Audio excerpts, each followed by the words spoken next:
ओम शांति। आज स्वचिंतन पर कुछ विशेष चर्चा करेंगे। देखिए, स्वचिंतन मतलब इस तन में बैठकर उस परमात्मा को अपने चित्त में इतना उतारें कि अपने चित्त के अंदर किसी के लिए भी रंच मात्र भी अशुभ भावना, बदले की भावना, ईर्ष्या की भावना, द्वेष की भावना, नफरत की भावना न रहे। हाँ, देखिए, क्रोध आता है जब हम स्वयं को आत्मा निश्चय न करके स्वयं को शरीर समझते हैं और सामने वाले को भी शरीर समझते हैं। वासना भी तब ही जागृत होती है जब आत्मा देह के भान में आती है, देह की स्मृति आती है, रिश्ते नातों की स्मृति आती है। जब सारा जग परिवार है अपना, ये भावना अंदर चित्त में गहरे बैठ जाती है, तो फिर विषय विकारों से, ईर्ष्या, द्वेष, जलन, नफरत से सहज ही मुक्ति मिल जाती है। वास्तव में जितने भी मनुष्य आत्माएं हैं, इस संसार से परेशान क्यों हो गई हैं? क्योंकि जो ईर्ष्या, द्वेष, नफरत, बदले की भावना, उदासी, तनाव, जो इतने विषय विकार हैं, इसके कारण हरेक मनुष्य आत्मा इस दुनिया से परेशान हो गई है। इसलिए इस दुनिया को छोड़कर जाना चाहती है। कहती है, हे प्रभु, अब तो बहुत दुख हो गए, बहुत परेशानियां आ गई, अब मैं इस दुनिया में रहना नहीं चाहता। ऐसा आत्मा कहती है शरीर में बैठकर। तो परमात्मा धरती पर आकर एक ही बात कहते हैं कि बच्चे, ज्ञान तो आप बहुत वर्षों से सुन रहे हैं। रामायण में आपको ज्ञान मिला, गीता में मिला, वेदों में मिला, सब जगह ज्ञान है, ज्ञान ही ज्ञान है, विज्ञान ही विज्ञान है। लेकिन ज्ञान की धारणा कितनी है? मतलब आपने अपने जीवन में कितना उतारा है? तो जीवन में जब प्रत्यक्ष होगा, जीवन अर्थात ये शरीर रूपी चित्र, इस शरीर का ही चित्र खिंचता है। तो जीवन अर्थात आत्मा और शरीर दोनों मिलकर जीवन बनता है। तो जैसा चित्त में होता है वैसा ये चित्र बनता है। अगर चित्त में बदले की भावना है, क्रोध की भावना है, ईर्ष्या है, द्वेष है, किसी को नीचा गिराने की भावना है, दूसरा कोई ऊपर उठ रहा है तो उसके प्रति अशुभ भावना पैदा हो गई, ज्वेलसी हो गई, तो वो चित्र अच्छा नहीं बनता है। तो आप देखिए कि प्यारे बाबा सीधे लक्ष्मी नारायण का और श्री कृष्ण जी का उदाहरण देते हैं, क्योंकि आप देखेंगे कि जैसा चित्र लक्ष्मी नारायण का है, श्री कृष्ण जी का है, वैसा चित्र इस संसार में किसी का भी नहीं है। एक भी व्यक्ति ऐसा नहीं है जो साकार में ऐसा बिल्कुल सत्य, स्पष्ट, सुंदर, सत्यम शिवम सुंदरम कहते हैं, तो ऐसा कोई नज़र नहीं आता है। क्यों? क्योंकि दैहिक सुंदरता के पीछे, धन के आकर्षण के पीछे, धन बटोरने के चक्रव्यूह में फंसने के कारण मनुष्य आत्मा दिखावाबाजी करने के कारण, शोबाजी करने के कारण मनुष्य आत्मा देह, दौलत और वस्तु व्यक्ति वैभव में उलझ कर रह गई है। तो बाबा कहते हैं चाहे आप जितना भी ज्ञान सुना लो, आश्रम खोल लो, प्रदर्शनी लगा लो, लेकिन अंदर की यदि भावना पवित्र नहीं है, उसे परिवर्तन नहीं किया है, तो आपको कोई प्राप्ति नहीं हो सकती। बाबा कहते हैं जो आप ज्ञान सुना रहे हो और उस ज्ञान से लोगों का परिवर्तन हो रहा है, उस सेवा की 1 मार्क्स है तो धारण करने की 10 मार्क्स है। सोचने की बात है। तो रोज की मुरली में केवल हमें मुरली सुनना और सुनाना नहीं है, एक एक शब्द बाबा क्लियर करके कहते हैं कि बच्चे स्वयं में धारण करना है। तो 28 दिसंबर की बाबा की मुरली है। मुरली सुनाने का हमारा उद्देश्य ये नहीं है कि लोग हमें जाने पहचाने या हमारे YouTube चैनल को जो है बहुत आगे बढ़ाएं जिससे हमें कोई धन की प्राप्ति हो, ऐसी कोई भावना नहीं है। क्योंकि बाबा ने इतनी सुंदर कला मुझ आत्मा को सिखाई है, तो उस कला के माध्यम से ये जीवन का गुजारा बहुत अच्छे से हो रहा है। हाँ भाई, जीने के लिए चाहिए क्या? आप यदि 2 जोड़ी कपड़े सिलवा लेते हैं तो वो 1 साल तक चलते रहते हैं, और खाने के लिए यदि आप सादा भोजन करते हैं तो बहुत कम खर्च होता है। हम आपको बता दें, बाबा ने हमें मुरली सुनाकर, पाठ पढ़ाकर हमारे घर में इकोनॉमी और एक नामी वाली स्थिति बना दी है। तो जितना इकोनॉमी चलेंगे और एक नामी अर्थात एक को जानेंगे, समझेंगे, परखेंगे, उतना ही आप संपन्न अवस्था में रहेंगे, सदा खुश रहेंगे, तन से मन से स्वस्थ रहेंगे और धन की भी कोई कमी नहीं रहेगी। जो आपको आवश्यकता है वो पूर्ति होती रहेगी।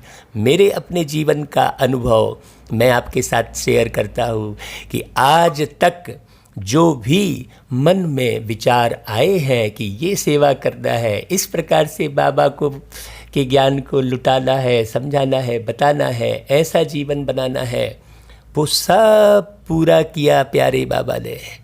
क्यों? क्योंकि जीवन को सत्य के साथ जोड़ना, पवित्रता के साथ जोड़ना। जो सत्य के साथ चलता है वो भले थोड़ी बहुत उसके जीवन में उलझने आएंगी, थोड़ी बहुत परेशानियां आएंगी, लेकिन सत्य कभी भी पराजित नहीं होता है। अंतिम विजय सत्य की होती है, ये तुम भूल न जाना। ये गीत भी सुना होगा आपने। तो सत्य क्या है? सत्य है कि सर्व आत्माएं मेरा भाई है। हम सब आत्माएं एक पिता परमात्मा शिव की संतान है। ये मूल सत्य है। अब जितने भी रिश्ते नाते हैं उसमें भाई बहन का रिश्ता भी झूठा कहलाएगा, क्योंकि वो नारी देह के आधार पर रिश्ते हैं।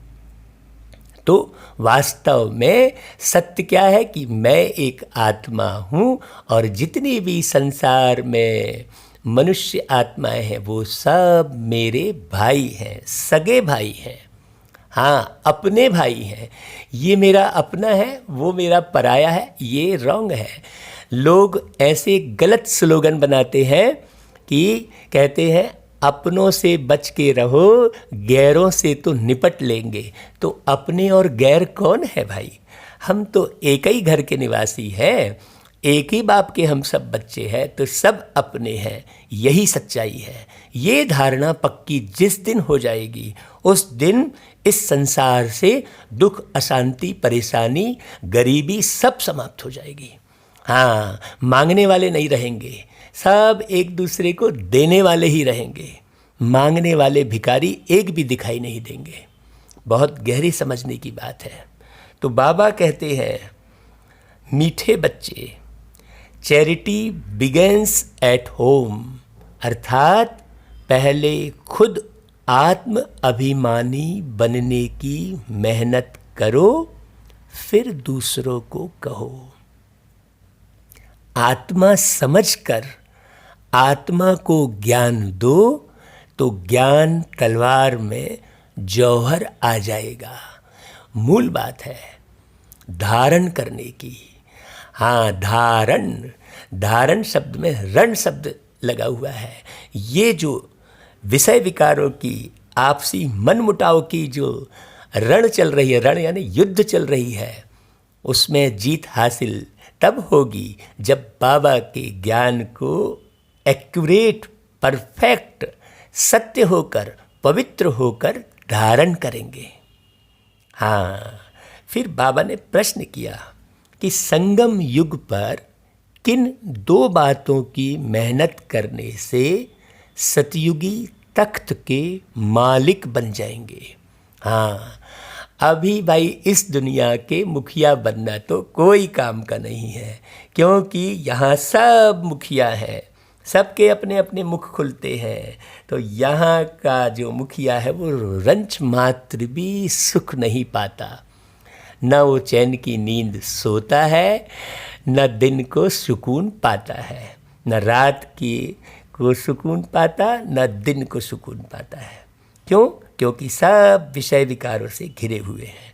अब बाबा आए हैं, बाबा कहते हैं बच्चे कलयुगी दुनिया के मालिक नहीं, अब तुम्हें सतयुगी तख्त के मालिक बनना है। तो उसके लिए दो बातों पर मेहनत करनी है। पहली बात, दुख सुख निंदा स्तुति में समान स्थिति रहे। हाँ, अगर कोई निंदा कर रहा है तो कहते हैं निंदक नियरे राखिए, आंगन कुटी छबाए, बिन पानी बिन साबुना, निर्मल करे सुभाए। तो माने निंदा करने वाले जो हैं उनसे आप अपनी चेकिंग कर सकते हैं। हाँ, वो तो बिना साबुन के, बिना जल के आपको धोने का कार्य कर रहा है। और स्तुति जब आपकी होने लगे, आपको कोई सम्मानित करने लगे, तो ये ख्याल रहे कि भाई ये जो योग्यता है ये तो प्यारे बाबा ने दी है। आप विश्वास करें या ना करें, यदि मुझे रास्ते में चलते हुए कोई प्रणाम करता है तो मैं कहता हूँ, ओ बाबा, इस आत्मा का प्रणाम आप स्वीकार कर लेना, क्योंकि वास्तव में परम पूजनी, परम वंदनी, सब कुछ तो प्यारे बाबा है। हाँ, बाबा ने हमको बनाया है, तो जो भी सम्मान मिलता है वो सब बाबा का है। समान स्थिति रहे। बाबा कहते हैं यह मेहनत करो। कोई भी कुछ उल्टा सुल्टा बोले, क्रोध करे, तो तुम चुप हो जाओ, कभी भी मुख की ताली नहीं बजाओ। हाँ, दूसरा, आँखों को सिविल बनाओ, क्रिमिनल आई बिल्कुल समाप्त हो जाए। हम आत्मा भाई भाई हैं, आत्मा समझकर ज्ञान दो, आत्म अभिमानी बनने की मेहनत करो, तो सतयुगी तख्त के मालिक बन जाएंगे। संपूर्ण पवित्र बनने वाले ही गद्दी नशीन बनते हैं। संपूर्ण पवित्रता मतलब केवल ब्रह्मचर्य व्रत का पालन किए, ऐसा नहीं है। हाँ, संपूर्ण पवित्रता मतलब इन आँखों से किसी की जो है कमी कमजोरी दिखाई नहीं दे रही है। सब अपने लग रहे हैं, सब ज्योति बिंदु स्वरूप आत्मा दिखाई दे रहे हैं, सब हल्के लाइट दिखाई दे रहे हैं। बाबा की दृष्टि ऐसी ही है। जब बाबा डायमंड हॉल में आते हैं और पूरे देश विदेश से आई हुई मनुष्य आत्माओं से मिलते हैं, तो बाबा कहते हैं देखो कैसे जगमग लाइट जल रही है, ऐसा बोलते हैं। क्यों? क्योंकि बाबा सबको हल्का लाइट स्वरूप में देखते हैं। दुनिया से न्यारे रूप में देखते हैं। भाई दुनिया में भी कहते हैं ना, फला व्यक्ति भगवान को प्यारा हो गया। भाई भगवान को प्यारा कब हुआ? जब उस व्यक्ति ने शरीर को छोड़ा, जब उसका देहांत हो गया। उसका देहांत हो गया माने किसका? आत्मा की देह का अंत हो गया। आत्मा तो अजर अमर अविनाशी है। आत्मा माने वो व्यक्ति। आत्मा जब शरीर में प्रवेश करके अपने भावों को व्यक्त करती है तो वो व्यक्ति कहलाती है, और जब शरीर से अलग हो जाती है, अपने भावों को व्यक्त नहीं कर पाती है। शरीर माध्यम है, ये आँखें माध्यम है अपने भावों को व्यक्त करने के लिए। तो जब आत्मा व्यक्त नहीं कर पाती है, शरीर छोड़ देती है, तो वो आत्मा कहलाती है। और शरीर में प्रवेश करती है और सब अपने भावों को व्यक्त करती है तो वो व्यक्ति कहलाती है। तो कहते हैं फला व्यक्ति भगवान को प्यारा हो गया। कब? जब वो शरीर छोड़ देता है। तो भगवान को प्यारा होने की विधि क्या है कि इस शरीर के भान में न रहो, हमेशा शरीर अलग और स्वयं को अलग महसूस करते रहो, तो मृत्यु का भय भी निकल जाएगा। ओम शांति। रूहानी बाप रूहानी बच्चों से बात करते हैं। तुम आत्माओं को यह तीसरा नेत्र मिला है। भाई किन आत्माओं को मिला है? जो बच्चे ये मुरली सुन रहे हैं, जिसको ज्ञान का नेत्र भी कहा जाता है। उनसे तुम देखते हो अपने भाइयों को, अर्थात सब अपने हैं इस दुनिया में। कोई धर्म भेद, जाति भेद, गरीबी अमीरी का भेद नहीं। कोई धर्म वाला यदि भेद रखा है तो रखने दो। सृष्टि के ड्रामा को समझो, कब क्या होने वाला है ये बाबा ने पूरा बताया है। तुम भेदभाव बिल्कुल ना रखो। तो बाबा कहते हैं यह बुद्धि से समझते हो ना कि जब हम भाई भाई को देखेंगे तो कर्मेंद्रियां चंचल नहीं होंगी, और ऐसे करते करते आँखें जो क्रिमिनल है वह सिविल हो जाएंगी। हाँ, अभी किसी की भी आँखें इस दुनिया में सिविल नहीं बनी है। जो ज्ञान सुना रहा है उसकी भी, जो सुन रहे हैं उनकी भी, किन्हीं की भी अभी आँखें सिविल नहीं बनी हैं। हाँ, बाप कहते हैं विश्व का मालिक बनने के लिए मेहनत तो करनी पड़ेगी ना भाई। हाँ, तो अभी यह मेहनत करो। भाई कौन सी मेहनत? आँखों को सिविल बनाओ। मेहनत करने के लिए बाबा नई नई गुही पॉइंट्स रोज सुनाते हैं ना। तो अभी अपने को भाई भाई समझकर ज्ञान देने की आदत डालनी है। हाँ भाई, जब आप अपने नाते रिश्तेदारों को कोई ज्ञान सुनाते हैं तो भाई की वृत्ति आती है अंदर में। हाँ, नहीं तो कहें ये तो मेरे जीजा जी हैं, ये तो मेरी बहन है, ये तो मेरी पत्नी है। नहीं, ये रिश्ते यहाँ के लिए टेम्परेरी कार्य व्यवहार के लिए हैं। हम ये नहीं कहते हैं कि आप पत्नी को भाई कहने लग जाओ, मुख से कहने की बात नहीं है। हाँ, या ये संबोधित करने लग जाओ कि ये मेरा भाई है। नहीं, जो कार्य व्यवहार में है वो तो है, लेकिन ये अंदर समझ की बात है। बाबा कहते हैं भाई भाई समझ कर ज्ञान सुनाओ, है ना।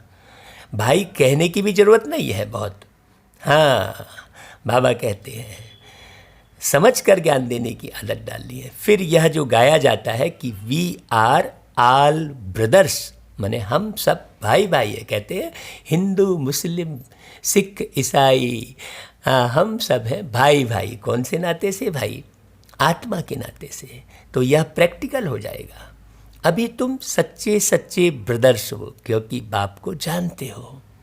बाप तुम बच्चों के साथ सर्विस कर रहे हैं। भाई जैसे एक घर में 4 भाई हैं, वो भाई किस आधार पर बोल रहे हैं आपस में? क्योंकि वो अपने पिता को जानते हैं। उस पिता को सब नहीं जानते हैं कि वो सबका मालिक एक है, वो कौन है, वो कब आता है, वो किस प्रकार से पढ़ाता है, कैसे हमको ज्ञान अमृत पिलाता है, कैसे धारणा सिखाता है, ये तो किसी को मालूम नहीं है। बाकी सब तो कथा कहानी कह दिए। शिक्षक बन बैठ के पढ़ाता है बाबा, एक तन में प्रवेश करके। तो बाबा कहते हैं हिम्मते बच्चे मदद बाप। हाँ, कि बाप तुम बच्चों के साथ सर्विस कर रहे हैं, तो बाप आ करके यह हिम्मत देते हैं सर्विस करने की। बाबा शक्ति भी तो दे रहे हैं ना आपको, तो यह सहज हुआ ना। तो रोज यह प्रैक्टिस करनी पड़ेगी, सुस्त नहीं होना चाहिए। हाँ, अरे भाई कितना करें, बहुत साल से कर रहे हैं। नहीं भाई, आप 63 जन्म उलझे हुए थे तो कम से कम 100 साल तो लगे ठीक होने में। तो आप इतनी जल्दी आप अगर बोलोगे अरे बहुत दिन हो गया, भाई आपके लिए तो 1 महीना निकला, लेकिन बाबा का तो 1 सेकंड बराबर 1 वर्ष है भाई, तो बड़ी समझने की बात है। तो बाबा कहता है यह नई नई पॉइंट्स बच्चों को मिलती है। बच्चे जानते हैं कि हम भाइयों को बाबा पढ़ा रहे हैं, आत्माएं पढ़ती हैं, यह रूहानी नॉलेज है। इसे स्पिरिचुअल नॉलेज कहा जाता है। सिर्फ इस समय रूहानी नॉलेज रूहानी बाप से मिलती है, क्योंकि बाप आते ही है संगम युग पर, जबकि सृष्टि बदलती है। यह रूहानी नॉलेज मिलती भी तब है जब सृष्टि बदलने वाली है, मतलब खराब से अच्छी बनने वाली है। हाँ, यह रूहानी नॉलेज मिलती भी तब है ना। बाप आकर यही तो रूहानी नॉलेज देते हैं। कौन सी? कि अपने को आत्मा समझो। आत्मा अर्थात तुम अशरीरी आए थे, ऊपर से जब आए थे तो स्टार मिसल थे, और यहाँ फिर गर्भ में प्रवेश करके शरीर का निर्माण करते हो, शरीर धारण करते हो। शुरू से अब तक आत्मा ने एक आत्मा ने 84 जन्म लिए हैं, परंतु नंबरवार जो जैसे आए होंगे वह वैसे ही ज्ञान योग की मेहनत करेंगे। फिर देखने में भी आता है कि जैसे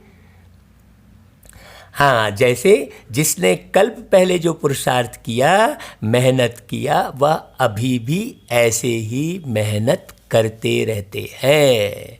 हाँ भाई, हमको तो हमेशा मुरली पढ़ने की प्रबल इच्छा रहती है। क्यों? क्योंकि ये मुरली प्यारे पिता परमात्मा, पारलौकिक पिता निराकार शिव बाबा की डायरेक्ट वाणी है, जो ब्रह्मा के तन में प्रवेश करके सुनाई है। तो इसमें बहुत बल मिलता है, क्योंकि इस वाणी में ही सच्चाई है। बाकी तो सब मनुष्य आत्माओं ने लिखे हैं, जितने भी साहित्य लिखे हैं, जितने भी ग्रंथ हैं, सब मनुष्य आत्माओं ने लिखे हैं। हाँ, परमात्मा भी आके लिखते नहीं हैं, बोलते हैं ब्रह्मा के तन में आकर। ऐसी कलम नहीं चलाते हैं। हाँ, बताते हैं तो बच्चे सुन सुनकर उसे लिख लेते हैं। बाबा कहते हैं कि अपने लिए मेहनत करनी है, दूसरे कोई के लिए तो नहीं करनी होती है ना। तो अपने को ही आत्मा समझ करके अपने साथ मेहनत करनी है। दूसरा क्या करता उसमें हमारा क्या जाता भाई। चैरिटी बिगेंस एट होम, माना पहले खुद मेहनत करनी है, पीछे दूसरों को अर्थात भाइयों को कहना है। जब तुम अपने को आत्मा समझ करके आत्मा को ज्ञान देंगे तो तुम्हारी ज्ञान तलवार में जौहर रहेगा। मेहनत तो है ना, तो ज़रूर कुछ ना कुछ सहन भी करना पड़ता है। इस समय दुख सुख निंदा स्तुति मान अपमान, यह सब थोड़ा बहुत सहन करना पड़ता है। तो जब भी कोई उल्टा सुल्टा बोलता है तो कहते हैं चुप रह जाओ। हाँ, एक बार एक संत थे जो है प्रवचन सुना रहे थे सभा में। तो जब प्रवचन समाप्त हुआ तो उसके पास एक माता आई संत के पास। वो कहने लगी कि संत जी, हमारे पति हमको बहुत गुस्सा करते हैं, तो जो है बिल्कुल हमेशा गुस्सा करते हैं, उल्टा सुल्टा बोलते हैं। तो संत ने कहा ठीक है, आप हमसे थोड़ी देर बाद मिलो तो हम आपको एक दवाई देंगे। तो जब भी आपका पति गुस्सा करे तो वो दवाई जो है आप मुंह में रख लेना। हाँ, और जब तक गुस्सा करे उस दवाई को मुंह में ही रखना, और जैसे ही गुस्सा बंद करे तब उसे निगल लेना। ऐसा करके संत ने उन्हें जो है सिंपल सा पानी एक बोतल में भर के दे दिया और कहा कि जब भी गुस्सा करे तो आप इसे मुंह में रख लेना। अब उसने वही अपनाया। हाँ, पति गुस्सा करे तो वो संत का दिया हुआ वो तो दवाई समझे, उसको मुंह में रख लेवे। और जब मुंह में रख लेवे, पानी तो बोलते ही ना बने ना, जवाब देते रह बने, तो वो गुस्सा करता रहे और इधर से जवाब नहीं जाए, तो वो ऑटोमेटिक अपने आप शांत हो जावे। तो बाबा वही बात करते हैं कि जब कोई उल्टा सुल्टा बोलता है तो चुप रहना। पीछे कोई गुस्सा क्या करेंगे? जब कोई बात करते हैं और दूसरा भी बात करते हैं तो दोनों की ताली, मुख की ताली बजती है। अगर एक ने मुख की ताली बजाई और दूसरे ने शांत किया तो चुप। बस यह बाप सिखलाते हैं। कभी भी देखो कोई क्रोध में आते हैं तो चुप हो जाओ, आप ही उसका क्रोध शांत हो जाएगा, दूसरी ताली बजेगी ही नहीं। अगर ताली से ताली बजी तो फिर गड़बड़ हो जाती है। हाँ, अगर मान लीजिए आपका मुख नहीं बोल रहा है और मन बोल रहा है तो भी गड़बड़ होगी। हाँ, तो मन की आवाज़ भी ना हो। तो मन की आवाज़ से बचने के लिए आप बहुत अच्छे अच्छे गीत है, मुरली है, बहुत अच्छी अच्छी क्लासेस हैं, उन्हें सुनो, समझो और ध्यान करो। जैसे वो गीत है ना भाई, आवाज की दुनिया से चले दूर, कहीं दूर चले। ये गीत बाबा ने हमसे कई साल पहले गवाया था। तो ये मन की आवाज़ से दूर जाने की बात है। आज जो बाबा चुप रहने की बात कर रहे हैं, तो उन संत ने तो मुख को बंद करने की बात कही, लेकिन प्यारे बाबा मन की आवाज़ से भी परे ले जाने के लिए ये गीत हमसे बनवाए, गवाए बहुत साल पहले। तो मन की आवाज़ से दूर जाना है। बाबा ने कहा कि मुख की ताली बजाई और दूसरे ने शांत किया तो चुप। बस यह बाप सिखलाते हैं। अगर ताली से ताली बजी तो फिर गड़बड़ हो जाती है। इसलिए बाप कहते हैं बच्चे कभी भी इन बातों में ताली नहीं बजाओ। ताली नहीं बजाओ मतलब मुख ना खोलो, मन भी शांत रहे। न विकार की ताली, न काम की ताली, न क्रोध की ताली, है ना भाई।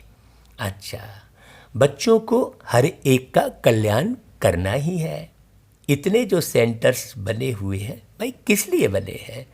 कल्प पहले भी तो ऐसे सेंटर्स निकले होंगे ना।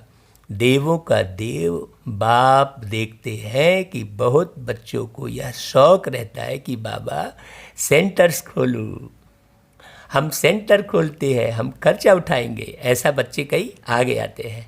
तो दिन प्रतिदिन ऐसे होते जाएंगे, क्योंकि जितना विनाश के दिन नज़दीक होते जाएंगे उतना फिर इस तरफ भी सर्विस का शौक बढ़ता जाएगा। अभी बाप दादा दोनों इकट्ठे हैं, तो हर एक को देखते हैं कि क्या पुरुषार्थ करते हैं, क्या पद पाएंगे, किसका पुरुषार्थ उत्तम, किसका मध्यम, किसका कनिष्ठ है, ये सब बाबा देखते हैं। वह तो देख रहे हैं। टीचर भी स्कूल में देखते हैं ना कि स्टूडेंट किस सब्जेक्ट में ऊपर नीचे होते हैं। तो यहाँ भी ऐसे ही है। देखो, डायरेक्ट भगवान आकर देख रहे हैं। कोई बच्चे अच्छी तरह से अटेंशन देते हैं तो अपने को ऊंचा समझते हैं, कोई समय फिर भूल करते हैं, याद में नहीं रहते हैं तो अपने को कम समझते हैं। भाई ये स्कूल है ना। बच्चे कहते हैं बाबा हम कभी कभी बहुत खुशी में रहते हैं और कभी कभी खुशी कम हो जाती है। तो बाबा अभी समझाते रहते हैं कि अगर खुशी में रहना चाहते हो तो मन मना भाओ, अपने को आत्मा समझो और बाप को भी याद करो, तो सदा खुशी रहेगी। खुशी का पारा हमेशा चढ़ा रहेगा, खुशी नीचे उतरेगी नहीं। सामने परमात्मा को देखो तो वो अकाल तख्त पर बैठा हुआ है। ऐसे भाइयों की तरफ भी देखो, अपने को आत्मा समझ करके फिर भाई से बात करो। भाई को हम ज्ञान देते हैं, बहन नहीं। हाँ, भाई भाई आत्माओं को ज्ञान देते हैं। अगर यह आदत तुम्हारी पड़ जाएगी तो तुम्हारी जो क्रिमिनल आई है, जो तुमको धोखा देती है, वह आहिस्ते आहिस्ते बंद हो जाएगी। आत्मा में क्या करेगी? जब देह अभिमान आता है तब गिरते हैं, है ना भाई। बहुत कहते हैं बाबा हमारी क्रिमिनल आई है। अच्छा, क्रिमिनल आई है तो अभी सिविल बनाओ बच्चे, बाबा कहते हैं बहुत प्यार से। बाप ने आत्मा को दिया ही है तीसरा नेत्र। भाई ये ज्ञान का तीसरा नेत्र कौन सा है कि मैं भ्रुकुटी के बीच बैठा एक सितारा आत्मा हूँ, और सामने जिनसे बात कर रहा हूँ वो भी भ्रुकुटी के बीच बैठा एक सितारा आत्मा है। ये प्रैक्टिस परमानेंट रहे। हाँ, तीसरे नेत्र से देखेंगे तो फिर तुम्हारी देह को देखने की आदत मिट जाएगी। बाबा बच्चों को डायरेक्शन तो देते रहते हैं, इनको भी ऐसे ही कहते हैं जिनके तन में बैठे हैं, भाई ये तुम्हारे तन में बैठा हूँ तुम भी ऐसे ही करना, ऐसा बाबा उनको भी कहते हैं। ऐसा नहीं कि ब्रह्मा के तन में आकर बच्चों को ही कहते हैं, जिनके तन में आए हैं उनको भी कहते हैं, बाबा को भी कहते हैं। यह बाबा भी देह में आत्मा को देखेंगे, तो इसको ही कहा जाता है रूहानी नॉलेज। देखो शिव बाबा कैसे बातें कर रहे हैं। तो देखो फिर पद कितना ऊंच पाते हो, जबरदस्त पद है, तो पुरुषार्थ भी ऐसा करना चाहिए ना। आप पद को तो देखो, बाबा भी समझते हैं कल्प पहले मुआफिक सबका पुरुषार्थ चलेगा। बाबा कहीं फंसते उलझते नहीं हैं। हमने समझाया, कोई नहीं समझा तो मत समझे भाई, अब क्या करेंगे। हाँ, लेकिन स्वयं को तो संपन्न बना लो भाई। कोई नहीं बन रहा है उसके पिछाड़ी आप अपना समय क्यों जाया करोगे, अपना मन क्यों खराब करोगे भाई, अपनी बुद्धि क्यों भ्रष्ट करोगे भाई किसी के चलते। तो दुनिया तो ये ड्रामा है, तो दुनिया तो नीचे उतरनी ही है। बाबा कहता है तुम ऊपर चढ़ो, तुमको बाबा मिल गया है, तुमको ज्ञान मिल गया है। बाबा कहता है कोई राजा रानी बनेंगे, कोई प्रजा में भी चले जाएंगे। तो यहाँ जब बैठकर नेष्ठा भी करवाते हो तो अपने को आत्मा समझ करके दूसरे की भी भ्रुकुटी में आत्मा को देखते रहेंगे, तो फिर उनकी सर्विस अच्छी होगी। मेरा भाई है, अंदर भावना से, हाँ ये मेरा भाई है। जो देही अभिमानी होकर बैठते हैं वो आत्माओं को ही देखते हैं। इसकी खूब प्रैक्टिस करो। हाँ, हम कहते थे ना भाई कि देखो ट्रक जा रही है, तो ट्रक थोड़ी जा रही है, ट्रक के अंदर एक शरीर में एक आत्मा बैठी छोटी सी, वो इतने बड़े ट्रक को चला रही है। हम कहते ट्रक जा रही है भाई, ट्रक को लेकर आत्मा जा रही है। कई बार हम कहते हैं देखो भाई हम यात्रा कर रहे हैं तो कहते हैं चलो चलो चलो भाई चलो, कहते हैं पटना आ गया। अरे भाई पटना तो अपनी जगह में ही है, तुम पटना पहुंच गए। हाँ, पटना आया थोड़ी, पटना तो अपनी जगह पर है।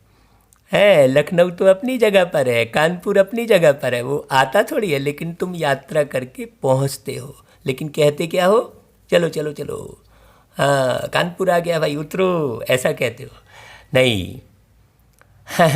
ऐसा ही सतयुग भी बिल्कुल सेट है, बस आपको वहाँ पहुँचना है।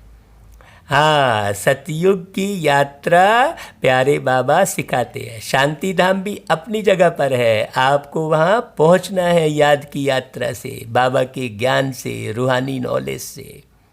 हाँ, बाबा कहते हैं ऐसी प्रैक्टिस खूब करो। अरे भाई ऊंच पद पाना है तो कुछ तो मेहनत करेंगे ना। तो अभी आत्माओं के लिए यही मेहनत है। यह रूहानी नॉलेज एक ही दफ़ा मिलती है और कभी भी नहीं मिलेगी। देखो ये भी अटेंशन चाहिए। इसके बाद फुर्सत 5000 साल के लिए। यह नॉलेज ना तो कलयुग में मिलती है, न सतयुग में, न द्वापर युग में, न त्रेता युग में। यह नॉलेज सिर्फ संगम युग में मिलती है। सो भी किनको? ब्राह्मणों को। ब्राह्मणों को अर्थात जो ब्रह्मचर्य व्रत का पालन करते हुए सारे ब्रह्मांड की सेवा करने का भाव रखते हैं, जो ब्रह्मा के समान बनने का पुरुषार्थ करते हैं। यह पक्का याद कर लो, जब ब्राह्मण बनेंगे तब ही देवता बनेंगे। ब्राह्मण नहीं बने तो फिर देवता कैसे बनेंगे? ऐसा नहीं कि वही सतयुग में आना मिल जाएगा, नहीं। जब तक पूरे पूरे ब्राह्मण नहीं बनेंगे, चाहे जितनी भी सेवा कर लो, जितना भी ज्ञान सुना लो, धारणा जब तक नहीं होगी आप सतयुग में नहीं आ सकते। हाँ, चाहे आप पूरी काउंटिंग कर लो, हमने इतने लाख आत्माओं को ज्ञान सुनाया, नहीं, केवल ज्ञान सुनाने से नहीं। हाँ, बाबा कहते हैं और कोई समय में यह नहीं कहेंगे कि अपने को आत्मा, दूसरे को भी आत्मा समझ उनको ज्ञान दो। बाप जो समझाते हैं उस पर विचार सागर मंथन करो, जज करो कि क्या यह ठीक है, हमारे फायदे की बात है। हाँ, जो बार बार बाबा कहते हैं अपने को आत्मा समझो, आत्मा समझकर ज्ञान दो, भाई समझकर ज्ञान दो, जो बाबा बार बार कहते हैं, हमको आदत पड़ जाएगी कि बाप की जो शिक्षा है सो भाइयों को देना है, फीमेल को भी देना है तो मेल को भी देना है। देना तो आत्माओं को ही है ना, आत्मा ही मेल फीमेल बनी है, बहन भाई बनी है। बाप कहते हैं मैं तुम बच्चों को ज्ञान देता हूँ, मैं बच्चों की तरफ आत्माओं को देखता हूँ, और आत्माएं भी समझती है कि हमारा परमात्मा जो बाप है वह ज्ञान देते हैं। तो इसको कहेंगे यह रूहानी अभिमानी बने हैं। इसको ही कहा जाता है स्पिरिचुअल ज्ञान की लेन देन, आत्मा की परमात्मा के साथ। तो यह बाप शिक्षा देते हैं कि जब भी कोई विजिटर आदि आते हैं तो भी अपने को आत्मा समझ, आत्मा को बाप का परिचय देना है। हाँ, उसके पद पोस्ट के भान में नहीं आ जाना है, उसकी धन दौलत के भान में नहीं आ जाना है कि वो काहे में आया है, वो कार में आया है कि साइकिल पे आया है कि पैदल आया है, वो बहुत महंगे कपड़े पहना है कि सस्ते कपड़े पहना है। इन सब की ओर ध्यान नहीं देना, आत्मा को देखना। हाँ, उसके स्वभाव को, संस्कार को देखना कि भाई वो क्या पसंद करता है, क्योंकि उसके पसंद के अनुरूप यदि आप व्यवहार नहीं करेंगे तो वो सुनेगा नहीं ज्ञान, क्योंकि वो मालूम तो है नहीं उसको। तो बाबा बहुत तरीके से समझाते हैं। तो बाबा कहते हैं आत्मा को बाप का परिचय देना है, आत्मा में ज्ञान है, शरीर में नहीं है ना, तो उनको भी आत्मा समझ करके ही ज्ञान देना है। इससे उनको भी अच्छा लगेगा, क्योंकि वो है तो आत्मा, भले वो नहीं याद है, उसको नहीं समझ रहा है, लेकिन वो सच्चे में तो वो आत्मा ही है ना। जैसे कि यह जौहर है तुम्हारे मुख में, इस ज्ञान की तलवार में जौहर भर जाएगा, क्योंकि देही अभिमानी होते हो ना। तो यह भी प्रैक्टिस करके देखो। बाबा कहते हैं जज करो, यह ठीक है। और बच्चों के लिए भी यह कोई नई बात नहीं है, क्योंकि बाप समझाते ही सहज करके हैं। चक्र लगाया, अब नाटक पूरा होता है। अभी बाबा की याद में रहते हैं, तमो प्रधान से सतो प्रधान बन, सतो प्रधान दुनिया का मालिक बनते हैं। फिर ऐसे ही सीढ़ी उतरते हैं। देखो कितना सहज बताते हैं बाबा, है ना भाई। हर 5000 वर्ष के बाद बाबा कहते हैं भाई हर 5000 साल के बाद मेरे को आना ही होता है। ड्रामा के प्लान अनुसार मैं भी बंधायमान हूँ, आकर के बच्चों को बहुत सहज याद की यात्रा सिखलाता हूँ। बाप की याद में अंतमति से गति हो जाएगी। यह इस समय के लिए है। क्यों? क्योंकि यह अंत काल है ना, बाकी तो अंत किसी का होता ही नहीं है, जीवन तो चलता ही रहता है। ये कलयुग अंत, सृष्टि का पूरा चक्र घूम गया बस। वैसे तो ये सृष्टि चक्र का भी कहीं अंत नहीं कहेंगे। अभी इस समय बाप बैठ करके युक्ति बतलाते हैं कि मामे कम याद करो तो सदगति हो जाएगी। अभी ही बाबा की याद करना पड़ेगा, बाकी फिर सतयुग में थोड़ी याद करना पड़ेगा। बच्चे भी समझते हैं कि पढ़ाई से यह बनूंगा, फलाना बनूंगा। इसमें भी यही है कि मैं जा कर के नई दुनिया में देवी देवता बनूंगा। कोई नई बात नहीं है भाई, पहले भी कई बार कर चुके हो। बाप तो घड़ी घड़ी कहते हैं नथिंग न्यू। यह तो सीढ़ी उतरनी चढ़नी है, जिंदगी कहानी है ना भाई, उसको सीढ़ी उतरने और चढ़ने का काम दिया गया। यह नाटक ही है, चढ़ना और उतरना। याद की यात्रा से बहुत मजबूत हो जाएंगे। इसलिए भिन्न भिन्न प्रकार से बाप बच्चों को बैठ सिखलाते हैं कि बच्चे अभी देही अभिमानी बनो, अभी सबको वापस जाना है, समय को पहचानो। हाँ, तुम आत्मा पूरे 84 जन्म लेकर तमो प्रधान बन गई हो। भारतवासी ही सतो रजो तमो बनते हैं। दूसरी कोई नेशनलिटी को नहीं कहेंगे कि पूरे 84 जन्म लिए हैं। कई विदेश को स्वर्ग जैसा समझने लगते हैं, ऐसा नहीं है। बहुत बारीक बात है। बाप ने आकर के बताया है, नाटक में हर एक का पार्ट अपना अपना होता है। आत्मा कितनी छोटी है, साइंसदानों को यह समझ में ही नहीं आएगा कि इतनी छोटी आत्मा में यह 84 जन्मों का अविनाशी पार्ट भरा हुआ है। ये तो केवल बाबा ही आके बताते हैं। यह है सबसे वंडरफुल बात। यह छोटी सी आत्मा और पार्ट कितना बजाती है देखो, वह भी अविनाशी। यह ड्रामा भी अविनाशी है और बना बनाया है। ऐसे नहीं कोई कहेंगे कि कब बना, अरे नहीं भाई, यह तो कुदरत है। यह ज्ञान बड़ा वंडरफुल है, कभी कोई यह ज्ञान बता ही नहीं सकते हैं। ऐसे कोई की ताकत नहीं है जो यह ज्ञान बताए, जो बाबा आके बताते। इसलिए बाबा को सर्वशक्तिवान कहते हैं। तो अभी बच्चों को बाप दिन प्रतिदिन समझाते रहते हैं। अभी प्रैक्टिस करो कि हम अपने भाई आत्मा को ज्ञान देते हैं आप समान बनाने के लिए। भाई जो सुख मैंने पाया वो सुख सर्वात्माओं को मिल जाए, ऐसा होना रहता है भाई मुझ आत्मा को तो बहुत रहता है बाप से वर्षा लेने के लिए, क्योंकि सब आत्माओं का हक है ना भाई। बाबा आते हैं सभी आत्माओं को अपना अपना शांति व सुख का वर्षा देने। हम जब राजधानी में होंगे तो बाकी सब शांति धाम में होंगे, पीछे जय जयकार होगी, यहाँ सुख ही सुख होगा। इसलिए बाप कहते हैं बच्चे पावन बनना है। जितना जितना तुम पवित्र बनते हो उतना कशिश होती है। जब तुम बिल्कुल पवित्र हो जाते हो तो गद्दी नशीन हो जाते हो। तो प्रैक्टिस यह करो, ऐसे मत समझना कि बस यह सुना और कान से निकाला, नहीं। इस प्रैक्टिस बगैर तुम चल नहीं सकेंगे। अपने को आत्मा समझो, वह भी आत्मा भाई भाई को बैठकर समझाओ।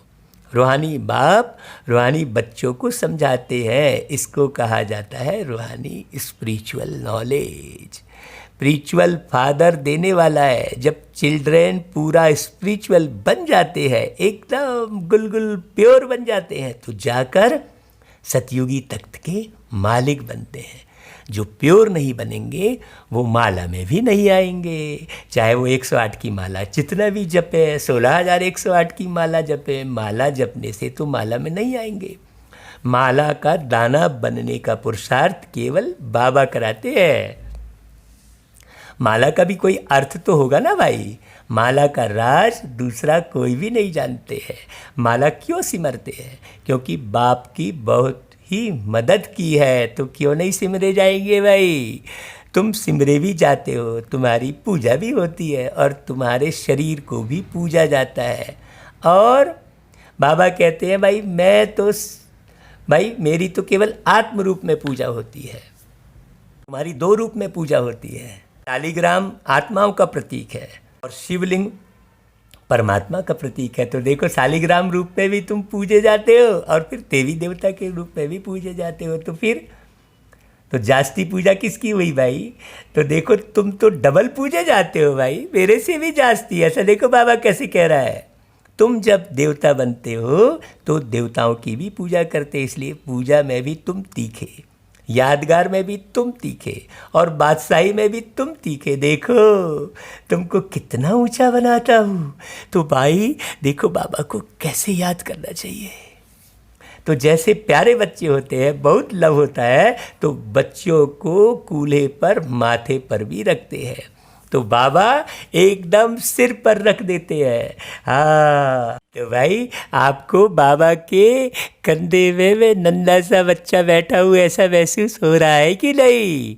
हाँ, जितना ज़्यादा आप सूक्ष्म बाबा को याद करेंगे, अपने को सूक्ष्म आत्मा समझेंगे, बिंदु रूप मतलब फुल स्टॉप, हर बात में फुल स्टॉप, निंदा स्तुति में फुल स्टॉप। बहुत प्यारा पुरुषार्थ सिखाते हैं भाई बाबा। अच्छा भाई, बाबा फिर याद प्यार देते हैं, मीठे मीठे सिकी लधे बच्चों प्रति मात पिता बाप दादा का याद प्यार और गुड मॉर्निंग। रूहानी बाप की रूहानी बच्चों को नमस्ते। और हम रूहानी बच्चों की, हम सब रूहानी बच्चों की, सब जो मुरली सुन रहे हैं वो भी रूहानी बच्चे हैं, जो नहीं सुन रहे हैं वो भी रूहानी बच्चे हैं, सब आत्माएं हैं। तो सब बच्चों की याद प्यार बाबा को पहुंच रही है। बाबा सारे बच्चे जो सुन रहे हैं सब आपको नमस्ते कर रहे हैं मीठे बाबा। सबको बाबा का प्यार मिले, हाँ, सबको बाबा की सकाश मिले, सबको बाबा से शक्ति मिले। निरंतर श्वासों श्वास यही संकल्प, यही भावना चलती रहे। चित्त में सारे दुनिया की बिंदु आत्माओं का चित्र दिखाई देता रहे, परम धाम दिखता रहे। परम धाम में सर्वात्माओं को देखते रहो भाई। अति सूक्ष्म आत्माएं, बहुत प्यारी प्यारी मीठी मीठी आत्माएं, सारी दुनिया की जितनी भी आत्माएं हैं सब बहुत मीठी, बहुत अच्छी है, क्योंकि सब अच्छे पिता प्यारे बाबा की संतान है। शरीर रूप में आकर लोग इधर उधर हो गए हैं। शरीर रूप में आने के कारण अलग अलग में बट गए हैं। शरीर समझने के कारण मूल पुरुषार्थ ही यही है। शरीर नहीं समझना है, आत्मा समझना है।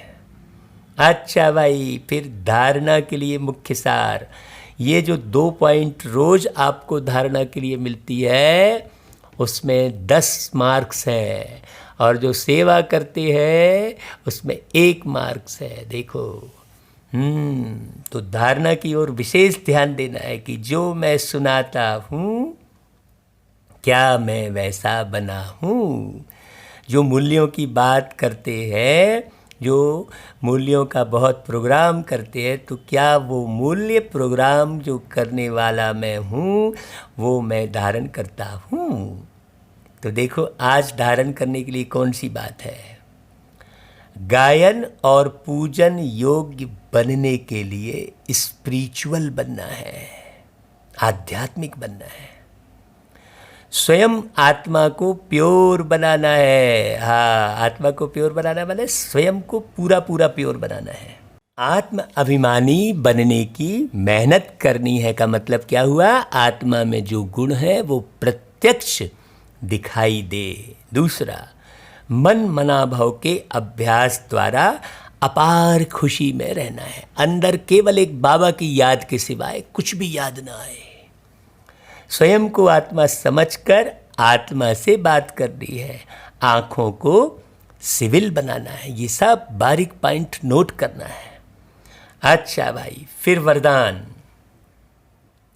सदा काल के अटेंशन द्वारा विजय माला में पिरोने वाले बहुत समय के विजयी भाव। हाँ, सतयुग प्रारंभ में उतरो, ऐसा पुरुषार्थ करना भैया। बहुत समय के विजयी विजय माला के मड़के बनते हैं। विजय माला किसे कहेंगे? जो सतयुग के प्रारंभ में उतरते हैं। हाँ, एक एक एक में आप बिल्कुल चैतन्य में रहते हैं। हाँ, एक एक एक आने तक आप बिल्कुल विश्व महाराजा की गद्दी में बैठने लायक बन जाते हैं। ये पुरुषार्थ एक एक एक।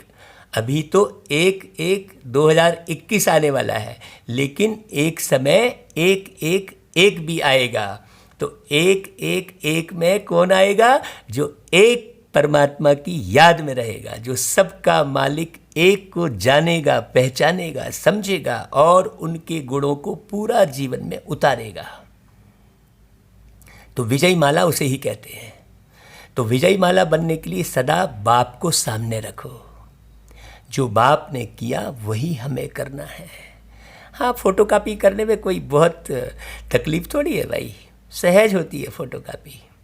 नया बनाने में मेहनत है, लेकिन कॉपी करने में तो बिल्कुल मेहनत नहीं है। अब हम मुकेश के गीतों की कॉपी करके गाते थे, सैकड़ों गीत गा लेते थे। जैसे एक गीत था, कुछ ऐसे बंधन होते हैं जो बिन बांधे बंध जाते हैं, जो बिन बांधे बंध जाते हैं, वो जीवन भर तड़ पाते हैं कुछ ऐसे। तो देखो, बिना बांधे कौन से बंधन बनते हैं? जब हम देह के भान में आते हैं, और जब हम आत्मा के भान में आएंगे तो परमात्मा के द्वारा बांधे जाएंगे। हाँ, फिर उसी आत्मा से परिचय होगा जो आत्मा सतयुग में पहले पहले उतरने वाली है। फिर ऐसे बंधन बंधेंगे, हाँ, और देह के भार में आएंगे तो बिन बांधे बंध जाएंगे और फिर जीवन भर तड़पाते। ऐसे कई गीत मुकेश के कॉपी किए, मोहम्मद रफ़ी साहब के गीत भी कॉपी किए। तो कॉपी करना तो बड़ा आसान है ना भाई, नया बनाना थोड़ा सा मेहनत है। बाबा कहते हैं हर कदम पर जो बाप का संकल्प वही बच्चों का संकल्प। बाप का संकल्प तो मुरलियों में मालूम पड़ता है। तो जो बाप के बोल वही बच्चों के बोल, तब विजयी बनेंगे। हाँ, संकल्प भी, बोल भी और कर्म भी। हाँ, यह अटेंशन सदा काल का चाहिए, तब सदा काल का राज्य भाग्य प्राप्त होगा। क्योंकि जैसा पुरुषार्थ वैसी प्रारब्ध है। अब आपने रामायण में देखा होगा कि रामचंद्र जी को सदा काल का राज्य भाग्य प्राप्त हुआ।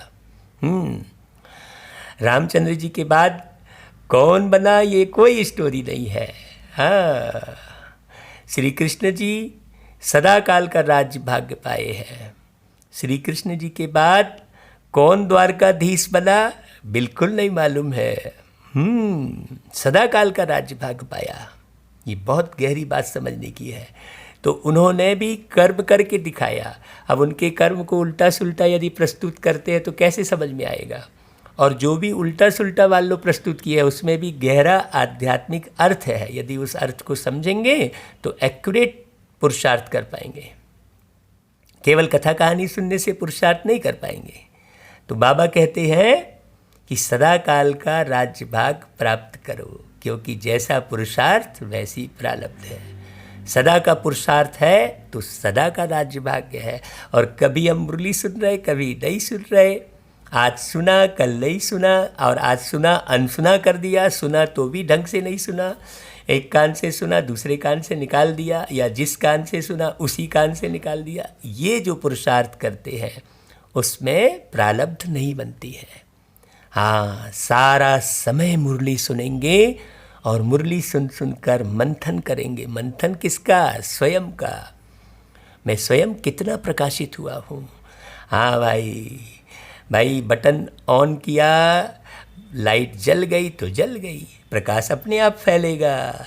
ऐसा ही आप स्वयं संपन्न बन जाएंगे तो सबको प्रेरित करेंगे। इसलिए सदा मुरली के आधार पर स्वयं को संपन्न बनाना। इसलिए मुरली कम से कम 1 घंटे तो पूरी सुननी ही चाहिए। और एक सरलग सुन लिए वो भी नहीं, रुक रुक के सुनना, बारीक बारीक एक एक शब्द सुनना और देखना अपने अंदर, ये जो शब्द सुना रहे हैं ऐसा मैं बना हूँ। नहीं तो कहानी तो बहुत सुन ली है, ये संत, वो ऋषि, वो भगवान, ये भगवान, कहानी तो खूब सुन लिए। लेकिन ज्ञान वही है जिसमें हम स्वयं को संपन्न बनाते हैं।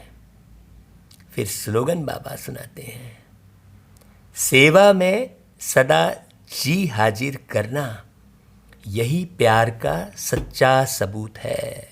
हाँ, जो भी बाबा की सेवा है। अभी बाबा कहते हैं बच्चे, स्वयं को संपन्न बनाना सबसे बड़ी सेवा है, सबसे बड़ी सेवा। मान लीजिए आप स्वयं को संपन्न नहीं बना रहे हैं, पूरे गुणों से नहीं अपने आप का श्रृंगार कर रहे हैं और मुरली हजारों लाखों को भेज रहे हैं, तो वो कोई काम की नहीं है। और स्वयं का गुणों से, शक्तियों से श्रृंगार करके फिर आप 2 लोगों को भी मुरली भेज रहे हैं, तो वो 200 लोगों को मुरली भेजने के बराबर कहलाएगी। और लगातार आप मुरली भेजे जा रहे हैं और आप खुद उस मुरली के आधार पर नहीं बन रहे हैं, तो वास्तव में हम स्वयं को धोखा दे रहे हैं, संसार को भी धोखा दे रहे हैं। हाँ, ऐसे धोखेबाज को रावण कहा जाता है। जैसे आपने देखा कि रावण साधु के भेष में आकर सीता को उठा ले गया, तो ऐसे साधु नहीं बनना है। हाँ, कि बाहर का श्रृंगार अलग और अंदर की सोच अलग, ऐसे साधु नहीं बनना है। ऐसे वस्त्र नहीं बदलना है कि बाहर तो पहन लिया हमने साधु वाला वस्त्र, साध्वी वाला वस्त्र है, और अंदर से हम दूसरे रंग में रंगे हैं। हाँ, ऐसा पुरुषार्थ जो करता है वो नीचे गर्त की ओर जाता है। अभी तो लोग बाहरी दृश्य देखकर आपका सम्मान कर लेंगे, आपको धन दौलत से भर देंगे, सब कुछ कर देंगे, लेकिन आपका अंदर दिल तो खाता रहेगा ना कि भाई मैं सही नहीं हूँ। हाँ, बाबा उसको कहते हैं जब स्वयं को पूरा 100 अंक दोगे तब समझना, और यूं ही 100 अंक नहीं दे देना। बाबा तो स्वयं को स्वयं अंक देने की भी छूट दे रहे हैं। यहाँ पर कोई आपको अंक देने वाला नहीं है। ठीक है भाई? अच्छा भाई, ओम शांति। जिसको जो बात समझ में ना आ रही हो वो फ़ोन कर सकते हैं। मुझ आत्मा को बाबा ने अपनी सेवा के लिए पूर्णतः चुन लिया है। ये बात की खुशी मुझे बहुत गहरी बैठी हुई है। तो कल की मुरली में जो बात हमने बताई थी कि ओम का अभ्यास सुबह करना है, उसमें सब अपना अपना नाम एक सिरे से दर्ज करावें। 2 बजे से लेके 5 बजे तक का ये कार्यक्रम है जो अपने अपने घर में बैठकर कर सकते हैं। तो आप अपना नाम समय अनुसार दर्ज करावें तो उस ग्रुप में आपको शामिल करेंगे। ग्रुप यानी कोई व्हाट्सएप ग्रुप नहीं है, ये फरिश्तों का अव्यक्त ग्रुप बन रहा है। हाँ, यदि आपको सही में सतयुग में ऊंच पद पाना है तो पहले ब्राह्मण, फिर बनना है फरिश्ता, फिर देवता। ब्राह्मण सो फरिश्ता सो देवता। इसलिए फरिश्ता बनने के लिए ये सूक्ष्म पुरुषार्थ है। ये जो आप ओम का अभ्यास करेंगे, इसमें आप आने वाली निगेटिव एनर्जी से भी बचेंगे, क्योंकि अभी आने वाले समय में लाखों करोड़ों मनुष्य आत्माएं समय से पहले शरीर छोड़ेंगी, और जो मनुष्य आत्माएं समय से पहले शरीर छोड़ेंगी वो निश्चित रूप से वातावरण में भटकेंगी। और चाहे जो भी जिसके भी शरीर में प्रवेश करेंगी। इसलिए तप की साधना बहुत गहराई से करनी है। अमृत बेले से लेकर रात को सोते तक और फिर अमृत बेले उठते तक का पूरा पूरा पुरुषार्थ बाबा ने मुरलियों में कराया है। और आप प्रतिदिन उठकर जरूर एक अव्यक्त वाणी बहुत गहराई से पढ़ें। इसे साधारण ना समझें और इस चक्कर में ना पड़ें कि कहाँ बाबा आ रहे हैं, क्या कर रहे हैं। यहाँ बाबा आ रहे हैं, अब विष्णु का पाठ चल रहा है, तो अब शंकर का पाठ चल रहा है, तो अब सरस्वती का पाठ चल रहा है। ये सब चक्कर में ना पड़े। हाँ, बाबा ने जितना पुरुषार्थ कराना था, सतयुग की स्थापना जैसे होनी थी, वो सारा ज्ञान मधुबन की भूमि में ब्रह्मा बाबा के अव्यक्त फरिश्ते तन में प्रवेश करके और फिर दादी के तन में दोनों बाप दादा ने पधार के और सारा ज्ञान सुना दिया है। अब कुछ बचा नहीं है। आप जितनी अव्यक्त वाणियाँ पढ़ेंगे उतना आपको क्लियर होता जाएगा और भटकने से बच जाएंगे। इसलिए बुद्धि कहीं भी इधर उधर नहीं ले जाना, क्योंकि अभी साधु के भेष में रावण का भी पाठ चल रहा है, जो बुद्धि रूपी सीता को भटकाता है, उठा के ले जाता है। हाँ, बुद्धि रूपी सीता रावण के चंगुल में फंस जाती है। इसलिए एक बात बड़े गौर से सुनना कि एक बाबा और बाबा की मुरली और मधुबन, यही सत्य है, बाकी सब झूठा है। तो दुनिया में जितना भी है सब झूठ। जो माउंट आबू की धरती पर जो बाबा ने डायमंड हॉल में दादी कीर्तन में ब्रह्मा बाबा और शिव बाबा ने जो ज्ञान सुनाया है, बस उसी मुरली को पूरा पूरा सुनना है और किसी झांसे में नहीं आना है। ये पक्का करना सभी भाई बहनों से विनम्र हृदय से प्रार्थना है। अच्छा भाई, ओम शांति।